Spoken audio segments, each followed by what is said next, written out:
Meus queridos irmãos, minhas queridas irmãs, hoje nós vamos aqui falar sobre o Salmo 117, que vai nos explicar como nós podemos vencer toda forma de tristeza e de desânimo. Nós poderemos dizer que o Salmo 117, que é o Salmo da ressurreição por excelência, é o cântico de louvor que Cristo ressuscitado dá a Deus Pai depois de ter superado todas as angústias da morte. Então nós vamos, a partir desse salmo, mostrar para as pessoas que Deus nunca nos abandona na tristeza, no desânimo e no desespero.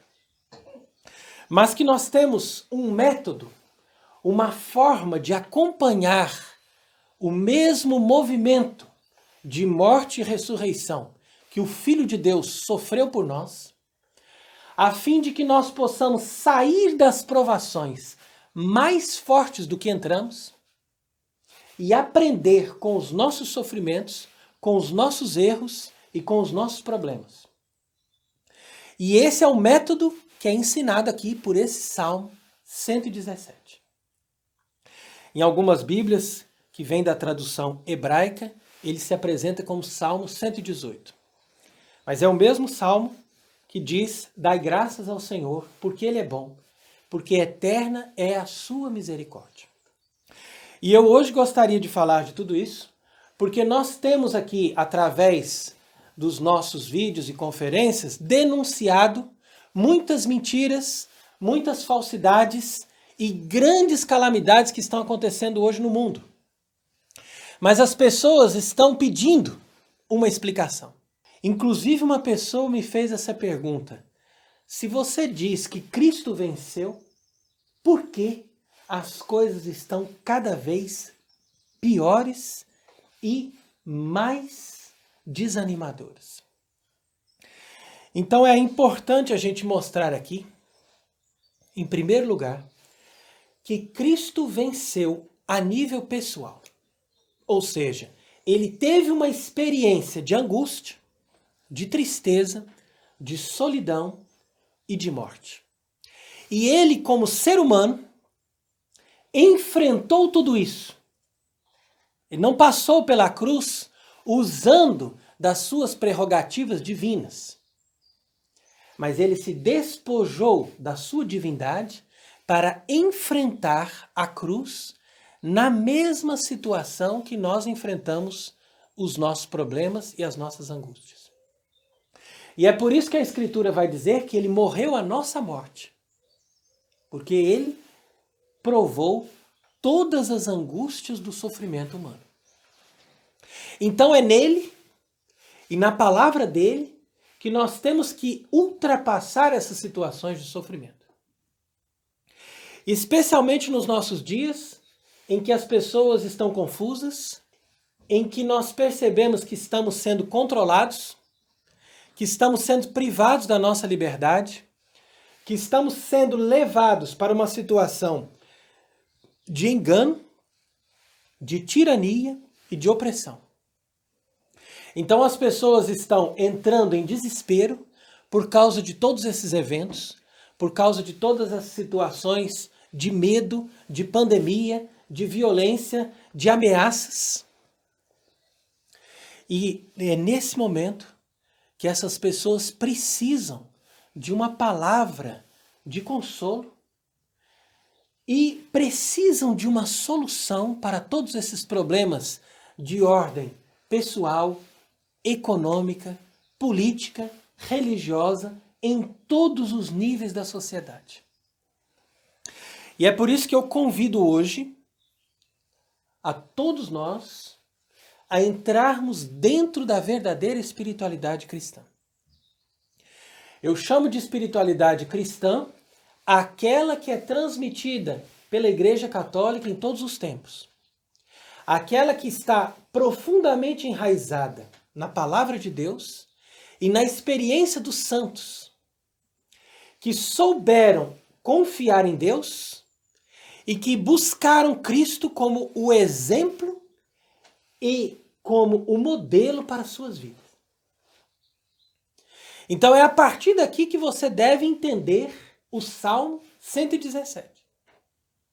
Porque nesse salmo, a partir das Escrituras, nós temos todos os elementos para entrarmos nesta verdadeira espiritualidade e para conseguirmos vencer o medo, as situações de ódio e as situações de angústia, de tristeza e de desânimo.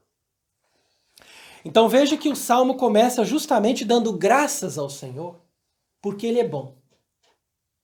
Então é aqui que você deve se lembrar que Cristo ressuscitado, ao sair do sepulcro, Ele proclama que Deus é bom. Ele proclama que o seu Pai foi bom para com ele, porque o livrou da morte. Mas você também se lembre que Cristo, quando estava preso na cruz, na sexta-feira, estava rezando o Salmo 21, que começa com uma pergunta: meu Deus, por que me abandonastes? Então, no meio da tempestade, no meio da grande angústia, no meio do grande sofrimento, nós não temos ali a luz e o entendimento suficiente para nós conseguirmos dar graças a Deus. Então é normal que você algum dia também faça a pergunta do Salmo 21, dizendo: meu Deus, por que me abandonaste? Mas você não pode deixar de ter aquela esperança de que depois da tribulação Deus vai vir ao seu socorro. E é por isso que você não pode apresentar simplesmente o Salmo 21 sem fazer esse vínculo, essa ponte com o Salmo 117. Ou seja, você não pode apresentar somente a cruz, a morte, sem ligar esse sentido do sofrimento com a recompensa e a ressurreição. E é aqui que a espiritualidade cristã está baseada.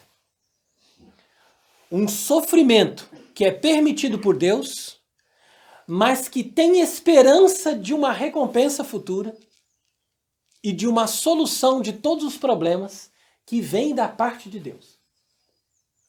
Então, muitas pessoas que pregam o Evangelho não se dão conta que a grande mensagem do Evangelho é a mensagem de um homem que morreu, que sofreu, que passou por terríveis angústias, que foi excomungado, que foi ridicularizado, que foi humilhado, que foi abandonado e foi morto, colocado num sepulcro. Esta é a mensagem do Evangelho. Mas este homem não ficou no sepulcro.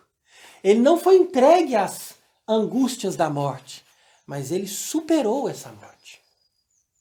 E é aqui que o Evangelho se torna uma boa notícia. A boa notícia está no fato de que, tendo enfrentado tudo aquilo com total confiança em Deus, ele conseguiu vencer e superar tudo aquilo pela força que Deus lhe deu.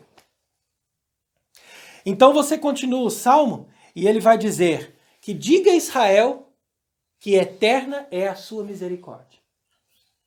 E aqui nas conferências de João Cassiano, nós encontramos uma explicação para esta palavra Israel.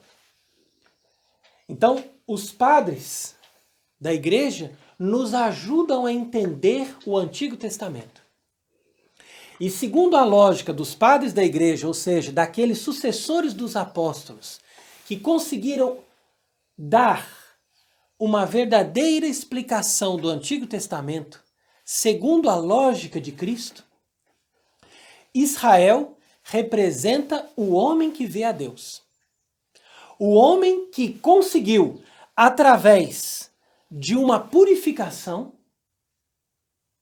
entrar em sintonia com a vontade de Deus e se tornar um amigo de Deus. Então, este é o verdadeiro Israel.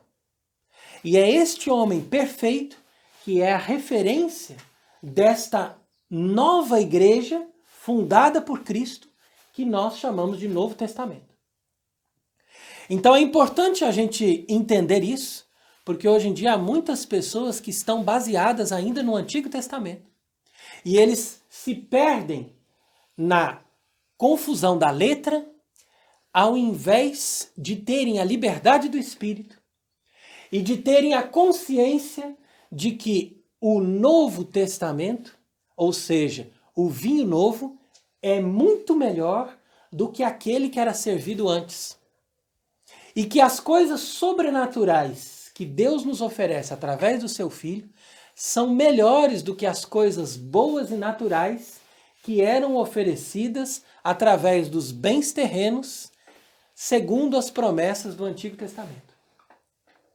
Então, com isso, nós vamos entender que, para entrar na verdadeira espiritualidade desse salmo, é preciso nós sermos como Israel, ou seja, pessoas que já são capazes de ver a Deus, de ter uma visão do sobrenatural, daquilo que ultrapassa a nossa razão e a lógica humana, onde muitas pessoas se perdem e onde muitas pessoas jamais conseguem superar as suas tristezas, os seus erros e os seus desânimos. Entretanto, diz aqui o Salmo: na tribulação eu invoquei o Senhor, e o Senhor me ouviu. Então essa passagem é importante, porque nós estamos vivendo um momento em que as pessoas estão buscando qualquer tipo de espiritualidade. E hoje em dia tem muitos que ensinam, através de práticas da yoga, ou através dessas religiões esotéricas, que nós podemos superar todos os nossos problemas simplesmente harmonizando o nosso corpo, a nossa mente, abrindo os chakras e estando em sintonia com a natureza, com as energias e com as potências da nossa alma. Então essas pessoas, elas têm uma certa resposta de todas essas coisas, de todos esses exercícios que elas fazem, mas elas chegam no momento que elas percebem que todas essas religiões são vãs e todas essas espiritualidades que estão baseadas no homem terminam no homem. Mas aqui o Salmo vai nos dizer: eu invoquei o Senhor. E nesta hora eu vi que o Senhor realmente me ouviu e me livrou. Porque nunca, jamais se ouviu dizer que alguém invocou o Senhor e não foi ouvido. Mas o que nós chamamos de tristeza, muitas vezes vem diretamente do demônio. Porque existe uma espécie de demônio, segundo os padres do deserto, que eles trabalham diretamente contra aquela pessoa para provocar nela a tristeza e o desânimo.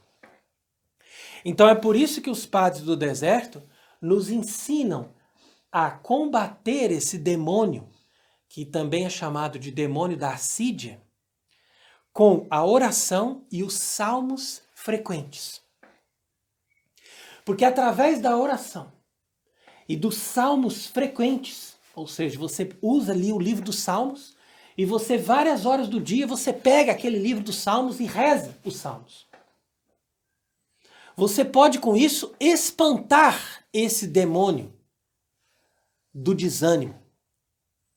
Porque esse demônio do desânimo, ele vem na medida em que ele te apresenta a ideia de que você não é capaz de vencer na vida.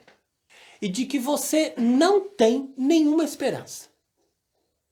E com essas ideias a pessoa desanima, a pessoa perde a força para poder enfrentar os desafios e vencer as tribulações.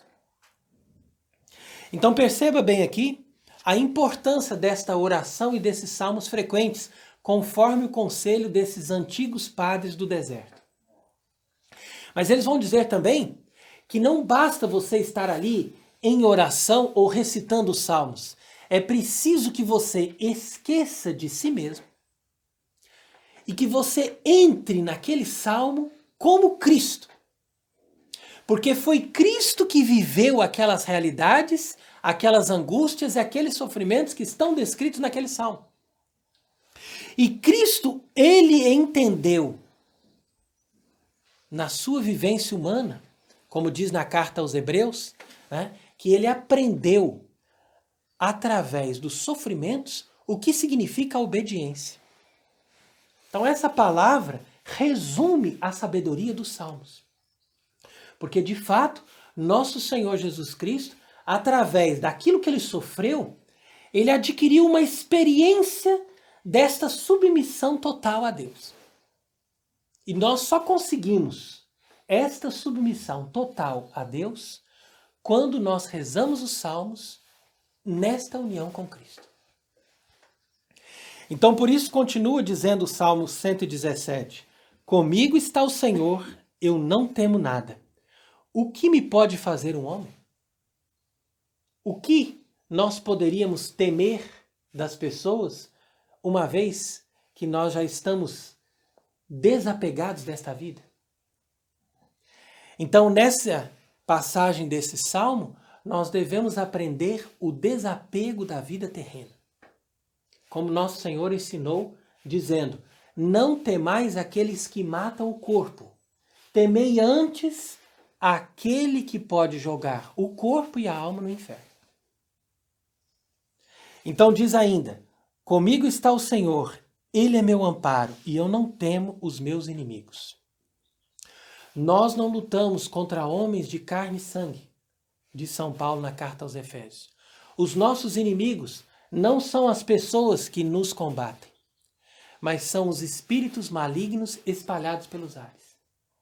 E esses mesmos espíritos malignos, eles só têm força por causa dos nossos pecados e do nosso apego pelas coisas terrenas e materiais. Na mesma proporção que nós nos desapegamos de todas essas coisas, os inimigos perdem a força de nos atingir. Continua o salmo: mais vale buscar refúgio no Senhor do que confiar no ser humano. De fato, meus amigos, você lê na profecia de Jeremias que é maldito aquele homem que põe a sua confiança num outro homem. Então, nós aprendemos com essa palavra bíblica que nós não podemos confiar em pessoa alguma.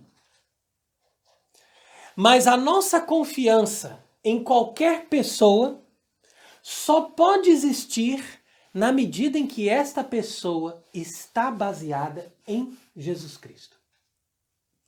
Por quê? Porque Jesus Cristo foi o único que recebeu o selo de Deus. O selo de Deus veio pela sua ressurreição. Na medida em que ele ressuscitou dos mortos, ele se apresenta para todos nós como o homem que é aprovado por Deus e que pode nos dar um critério de confiança em todos os sentidos na nossa vida. Então, é nesse sentido que nós devemos também entender quando nós dizemos: eu creio na Igreja Católica. Porque nosso Senhor Jesus Cristo, quando ressuscitou dos mortos, ele deixou com os apóstolos a verdadeira e única igreja. E esta verdadeira e única igreja está baseada em duas coisas essenciais: no poder sacerdotal e no poder sapiencial. Esse poder sacerdotal é transmitido por sucessão apostólica. Então nós confiamos na validade dos sacramentos que recebemos por causa da sucessão apostólica daqueles que estão dando esses sacramentos. E por sua vez, o poder sapiencial, ou seja, a palavra da verdade e o discernimento correto para a interpretação desta mesma palavra de Deus, só pode ser dado por esta sucessão apostólica deste mesmo ensino. E é isso que nós estamos perdendo hoje em dia. Porque as pessoas estão confiando tanto nas instituições que elas estão esquecendo que essas instituições humanas podem também se revestir de uma impostura e perder a lógica desta mesma palavra e desse mesmo ensino que foi transmitido em todos os tempos pelo poder sapiencial. Então isso se traduz na infalibilidade do Papa. Então aquele Papa que era legítimo em todas as épocas da história, ele era responsável por garantir o selo da sucessão apostólica e o selo da verdadeira doutrina. Uma vez que nós nos desvinculamos dessa verdadeira doutrina e começamos a pregar um outro evangelho, que não foi aprovado pelos apóstolos e que não está de acordo com essa tradição sapiencial da igreja, então nós temos com isso a garantia que chegamos no tempo da apostasia. Então é por isso que nós podemos também dizer que muitas pessoas caem no erro hoje em dia quando elas confiam nas seitas fundadas por homens. Então é importante a gente perceber isso, porque confiar no homem também é confiar nesses falsos pastores, nessas pessoas que não são como o bom pastor que dá a vida pelas suas ovelhas, mas que são como mercenários, interessados nas coisas materiais e que não entram pela porta, ou seja, pela verdadeira e única tradição da igreja, que vem desde os apóstolos, mas entram pelos fundos para levar as pessoas ao abismo, à confusão e ao erro. Então é por isso que ele também diz aqui no Salmo que é melhor buscar refúgio do Senhor do que confiar com os príncipes desta terra. Quem são os príncipes desta terra? São os poderosos desse mundo que mostram instituições que poderiam sim ser confiáveis desde que elas estivessem baseadas no selo de Cristo. E é isso que nós temos tentado mostrar através das nossas conferências também, a importância de que os chefes políticos tivessem o selo do poder temporal dado aos verdadeiros reis católicos. Porque eles, enquanto governavam em nome de Cristo, mesmo que tivessem defeitos humanos, podiam dar para as pessoas uma garantia de uma sociedade baseada nos valores que Deus tinha nos dado pelo Evangelho. Assim como também a própria instituição da Igreja Católica, enquanto baseada nessa sucessão apostólica que foi transmitida diretamente numa sucessão perfeita desde os apóstolos, então com isso nós teríamos uma garantia de uma igreja verdadeira e de uma infalibilidade que nos liga diretamente com Cristo, que disse: eu sou a verdade.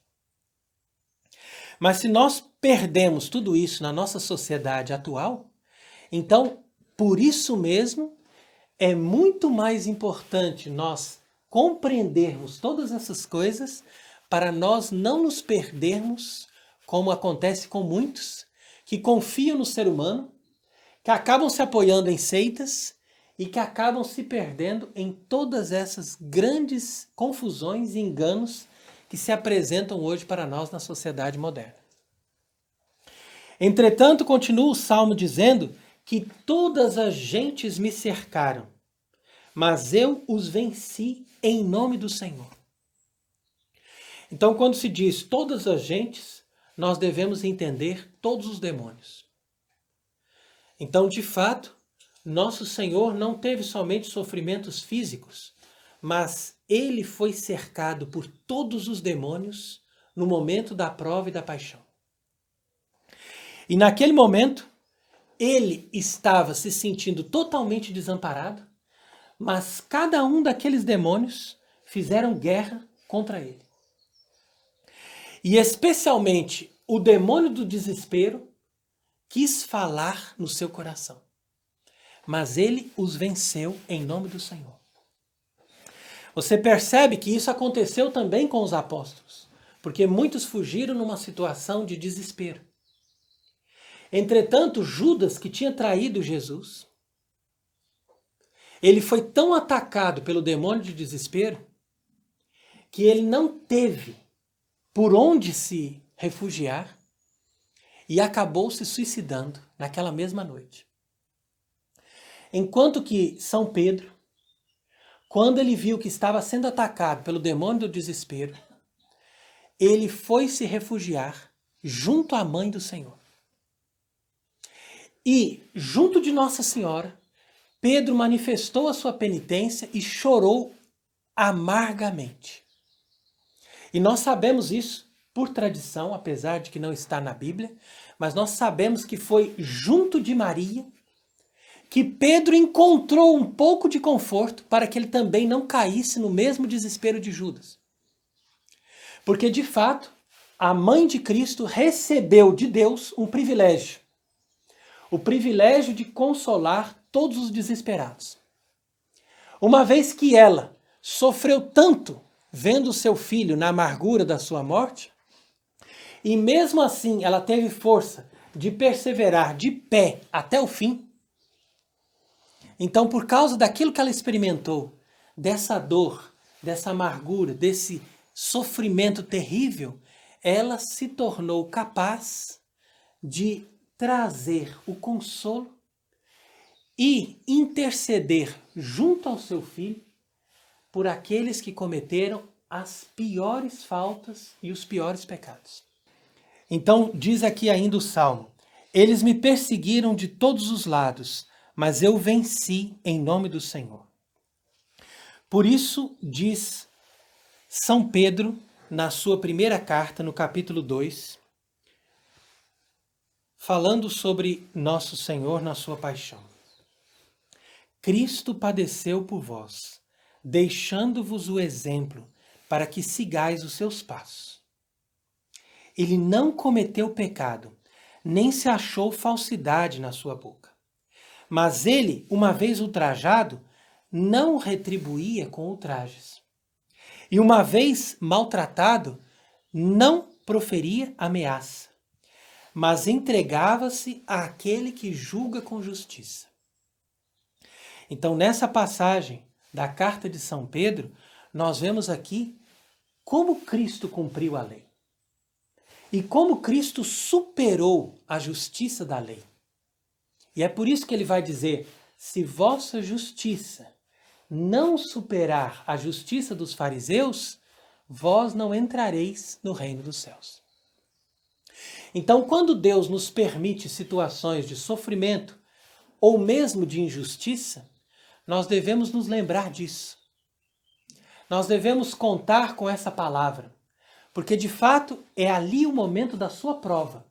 É ali o momento de você mostrar se você realmente é um discípulo de Cristo ou se você está buscando simplesmente a prática humana e racional do Antigo Testamento. E não é a prática da lei que é capaz de nos levar ao céu. Se você for perfeito segundo a lei do Antigo Testamento, você não será capaz de participar da glória de Deus. Mas se você superar todas essas lógicas humanas e racionais e perceber que é bom sofrer injustiças, que é bom ser humilhado e de que é bom também morrer, uma vez que você já está abandonado naquele que está acima da morte, aí sim você será capaz de entrar no céu. Então é com esta passagem da carta de São Pedro que nós podemos entender muito bem o que significa participar desta vinculação espiritual com o Filho de Deus. E você percebe que hoje em dia, grande parte daqueles que se dizem cristãos não conseguem mais compreender que o cristianismo foi feito para estar no plano sobrenatural e, portanto, para estar acima da lei. E não simplesmente para buscar uma justiça humana, terrena e material. Então diz ainda o Salmo: como um enxame de abelhas me atacaram, como um fogo de espinhos me queimaram. Então você imagina um enxame de abelhas? Que desespero que é isso? Que coisa terrível. Você imagina um fogo que estala no espinho seco? Como aquele espinho queima e começa a estalar de uma forma tão rápida e aquilo começa a tomar conta de tudo. Então foi assim, nessa força de ódio e de desespero daquela multidão que veio em cima dele, foi assim que Cristo enfrentou a sua paixão. E em meio a todos aqueles sofrimentos, ele se confiava a Deus. E ele diz: eu os venci em nome do Senhor. Por isso que São João Clímaco, quando escreve a sua escada para o céu, ele vai dizer que jamais devemos nos desesperar de nós mesmos. Ele lembra que Moisés, depois de falar com Deus na sarça ardente, ele voltou atrás e falava com o faraó. Significa que muitas vezes nós podemos experimentar grandes graças e depois voltarmos para o príncipe desse mundo e termos pecados gravíssimos. Mas depois, num outro momento, Moisés consegue se libertar do faraó e ele vai subir muito mais alto na montanha. Isso significa que nós não podemos jamais desesperar. Que ninguém pode se desesperar de si mesmo, dos seus pecados, dos seus erros, das piores coisas que tenha cometido, porque Deus tem misericórdia para os piores pecadores, uma vez que eles aceitam confiar no Senhor e fazer penitência. Então diz ainda São João Clímaco que o atleta vitorioso é aquele que, ainda vivendo na carne, já está morto e já está ressuscitado. Então é aquela pessoa que, ainda vivendo nesse mundo, já se colocou totalmente a serviço de Deus e não mais se submete à opressão da própria carne e dos desejos desta vida temporal. Continua dizendo o Salmo 117, eles me empurraram violentamente, mas o Senhor veio em meu auxílio. O Senhor é minha força, o Senhor é minha coragem, Ele é meu Salvador. Aqui é interessante nós observarmos que é Cristo que está rezando. E ele diz que o Pai é o seu Salvador. E isso na mente de muitos é estranho, porque hoje em dia a maioria daqueles que se dizem evangélicos, normalmente eles pregam aquela mesma doutrina dos monofisitas, que foi condenada no século V no Concílio de Calcedônia, porque eles interpretam um Cristo que tem somente a natureza divina. E eles não conseguem perceber a natureza humana verdadeira de Cristo, harmonizada com essa natureza divina. Então é por isso que Cristo, mesmo sendo Deus, igual ao Pai, ele chama o Pai de meu Salvador. Foi ele que me livrou da morte. Porque enquanto homem, ele está abaixo, está submisso. Mas enquanto Deus, ele é igual, porque é eterno e nasceu do Pai desde toda a eternidade. Então é por isso que a doutrina católica é fundamental para harmonizar esses dois extremos que vão estar sempre sendo constantes na nossa espiritualidade. De um lado, nós temos pessoas que se apegam muito ao aspecto humano e material, e outras que se apegam muito a uma espiritualidade simplesmente divina, que tem poder, que liberta e que não está vinculada às consequências humanas da encarnação. Então é por isso que nós não podemos ter uma verdadeira espiritualidade enquanto nós não temos a verdadeira fé. E todas essas pessoas hoje em dia que estão baseadas nessa espiritualidade simplesmente sentimental, eu sinto, eu vi, eu recebi essa graça, tudo bem, mas você por acaso participa de todos esses eventos com a sua inteligência e com a compreensão da verdade? Porque se você não participa, você ainda está deficiente na sua espiritualidade. Porque assim como o ser humano caminha com as duas pernas, nós temos que caminhar com a vontade e com inteligência. E a vontade contribui para amar, para aderir ao bem, mas a inteligência também contribui para compreender a verdade e rejeitar os erros, mesmo que sejam os mais sutis. Porque é através dos erros mais sutis que o demônio tem levado muitas pessoas para o inferno.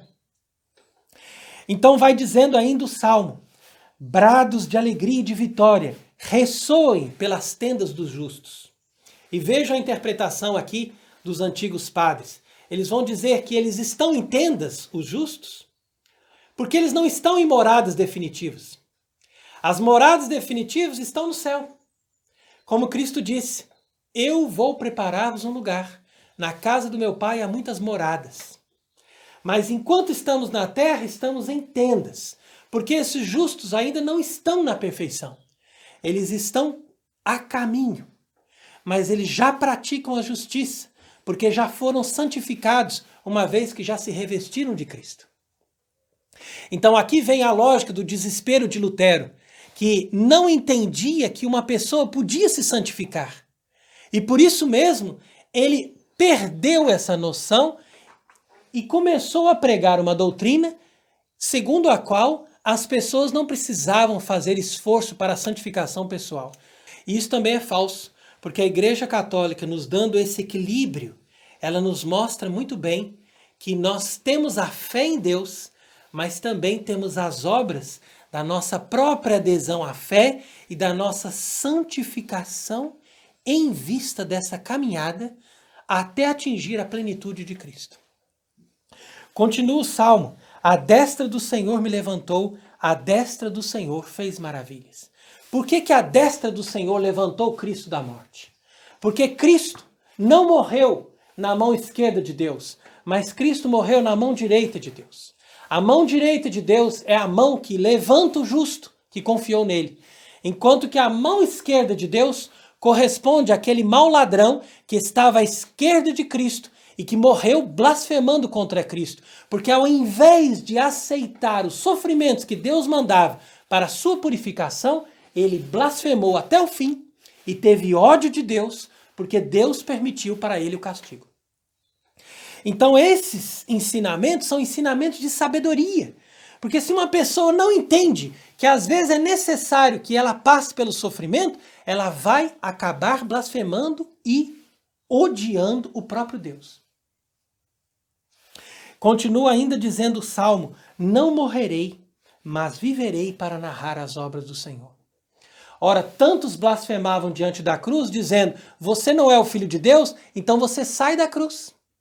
Mas essa é a lógica materialista daqueles que entenderam errado o Antigo Testamento e estão entendendo até hoje de forma errada. Porque para eles, se ele fosse o Filho de Deus, ele teria que triunfar sobre todos e instalar o paraíso na terra.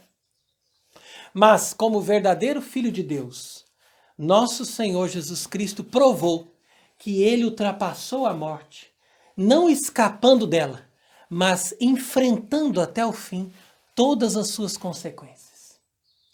Então foi assim que ele atravessou o Mar Vermelho, ou seja, que ele atravessou pela sua Páscoa todas as angústias que os pecados do mundo, como um mar violento, se projetaram diante dele.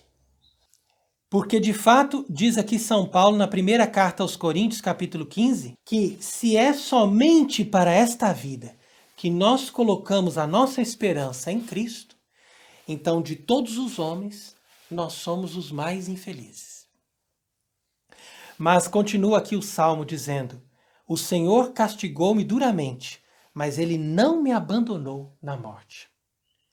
E por que ele diz: o Senhor me castigou? Porque de fato, Cristo, que não tinha pecado, enfrentou através da cruz os nossos castigos.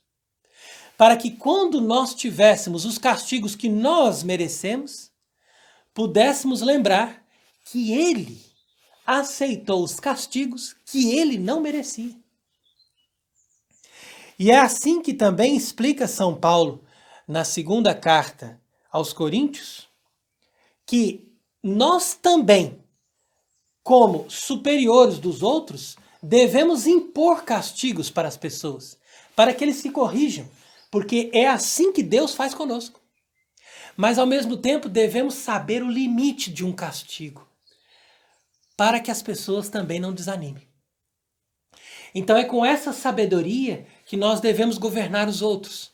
E quando um pai ou uma mãe castiga os seus filhos, que eles saibam também castigar, mas também saibam o limite do castigo. Abri-me as portas santas, diz aqui o Salmo 117, a fim de que eu entre para agradecer ao Senhor. Então, quais são essas portas que vão se abrir?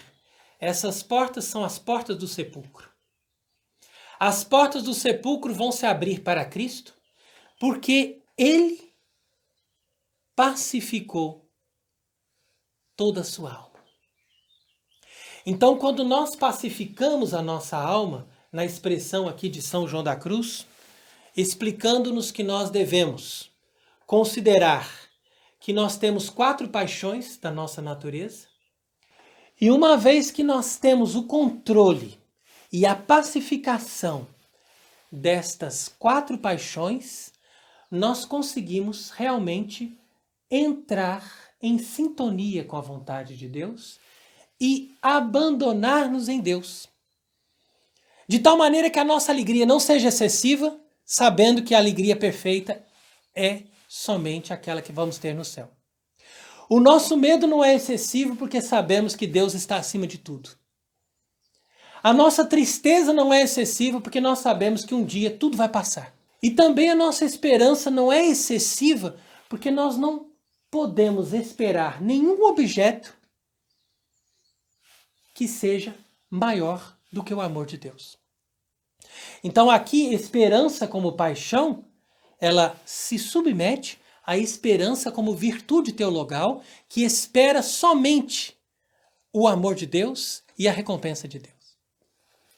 Então é nesse sentido que nós vamos também conseguir abrir as portas do nosso sepulcro e vamos sair do sepulcro da nossa tristeza, do nosso desânimo, quando nós nos damos conta que não é o resultado do nosso passado que interessa, mas é o resultado daquilo que nós podemos ter diante daquilo que ainda Deus nos dá a oportunidade de fazer no que resta da nossa vida. Então é com esse entendimento que a pessoa pode realmente enfrentar todos os desafios e todos os sofrimentos que venham sobre ela. Continua ainda o Salmo. Graças vos dou, Senhor, porque vós me ouvistes, e vós fostes para mim um Salvador. Então, de fato, a pessoa começa a dar graças a Deus quando ela percebe que ela já não está mais dominada pela tristeza. E é por isso que São Paulo, na segunda carta aos Coríntios, capítulo 7, ele vai dizer exatamente isso, que existe uma tristeza que conduz para o arrependimento e existe outra tristeza que conduz à morte. Então essa tristeza boa, que leva a pessoa à purificação e ao arrependimento, você tem que experimentá-la até o fim. E quando você atravessa essa situação, você é capaz de dizer, eu vos dou graças porque vós me ouvistes. Mas aquela tristeza que conduz à morte é a tristeza da pessoa que está presa pelo demônio, pelos amores que são falsos, pelas ilusões e pelas mentiras, que levam a pessoa a um abismo cada vez maior. E aqui, somente uma graça pode libertar essa pessoa, porque ela realmente está caminhando cada vez mais para o abismo. Então, por isso nós podemos dizer que no estado de morte que esta alma se encontra, devido ao peso do pecado e à distância de Deus, essa pessoa realmente experimenta as angústias da morte. Mas nosso Senhor quis participar de todas essas desventuras humanas, descendo aos abismos do inferno. Então ele não somente experimentou a amargura na cruz, mas ele foi nas amarguras do mais profundo abismo para resgatar as almas dos piores pecadores que estavam presos nas correntes mais profundas da morte. Então é por isso que diz também: a pedra rejeitada pelos construtores se tornou a pedra angular. Ou seja, aquele mesmo que foi excomungado e rejeitado pelos chefes da igreja do poder temporal de Israel, se tornou a pedra angular para o novo edifício que Deus fez. Aquele edifício que estava sendo construído por mãos humanas foi destruído. Mas o edifício novo, que é edificado através de Cristo, que representa a igreja, ou seja, o povo da nova aliança e do Novo Testamento, é feito com as pedras mais estragadas e rejeitadas. E essas pedras vão fazer parte da edificação belíssima que é o templo de Deus vivo, que vai ser eternamente glorificado no céu. Então isso foi obra do Senhor, e isso é um prodígio aos nossos olhos, pois sabemos que, como diz São Paulo, na carta aos Romanos, capítulo 6, Cristo, tendo ressurgido dos mortos, ele já não morre mais. Uma vez que ele experimentou tudo que a morte oferecia de pior, ele já não será mais presa desta mesma morte. Então, quando uma pessoa passou por toda a experiência da amargura da morte, então ela se liberta de todos os apegos, de todas as coisas, das pessoas e até de si mesma. Então essa pessoa já não estará mais em condições de morrer, mas ela já passou dessa morte para a verdadeira vida. Por isso diz: nem a morte terá domínio sobre ele, porque morto ele foi uma vez por todas pelo pecado. Mas agora aquele que está vivo de uma vez por todas para Deus. Então ainda diz o Salmo: esse é o dia que o Senhor fez para nós, dia de alegria e de felicidade. Ó, dai-nos, Senhor, a salvação, dai-nos a prosperidade, a verdadeira prosperidade, ou seja, progredirmos sempre mais no amor de Deus. Bendito seja o que vem em nome do Senhor, e da casa do Senhor vos bendizemos. Ou seja, com esta verdadeira referência da verdadeira igreja e da verdadeira fé. Então, o Senhor é o nosso Deus e Ele fez brilhar a sua luz para nós. Organizai um dia de festa com a profusão de coroas, e elas cheguem até os ângulos do altar. Então, que essas homenagens cheguem até os ângulos do altar significa dizer que em todos os níveis do sistema sacramental da igreja, nós damos graças a Cristo que nos libertou e que nos deu a vida. Até que nos ângulos do altar, ou seja, onde nós vamos apresentar as nossas oferendas para a celebração da Santa Missa, nós vamos apresentar todos os nossos sofrimentos, nós vamos oferecer todas as nossas lágrimas e juntamente com aquilo que Cristo sofreu na cruz, nós vamos dar a mais perfeita glória a Deus Pai, porque foi Deus Pai que libertou o seu Filho e também nos libertou de todas as angústias e de todo medo e de toda aflição. Então é aqui que termina o Salmo dizendo: vós sois meu Deus, eu vos agradeço, eu vos glorifico, vós sois meu Deus. Dai graças ao Senhor porque Ele é bom, porque eterna é a sua misericórdia. Amém.